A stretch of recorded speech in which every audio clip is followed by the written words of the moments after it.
Guys, good morning. So today, pupunta ako ng BC o Rosario para bumili ng 5 global packages.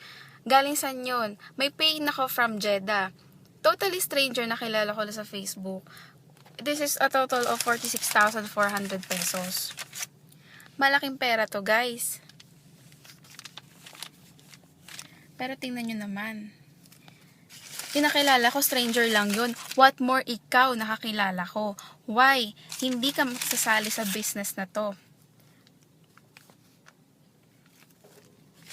A guy named RB, 21-year-old. Bata pa, katulad ko, I'm 19 years old. Kung ikaw may pangarap, simulan mo na ngayon. Habang bata ka pa, habang may lakas ka pa. Sabay-sabay natin kunin ang pangarap natin dito sa AIM Global. So, hindi ko na papahabain to. Lahat po ng gusto mag-join sa AIM Global, lahat na magiging interesado sa negosyo na to, wala akong masabi, ang ganda ng negosyo na to. Sa AIM Global, lahat ng pangarap mo, posible mong makuha ng dahil dito sa AIM Global. Power!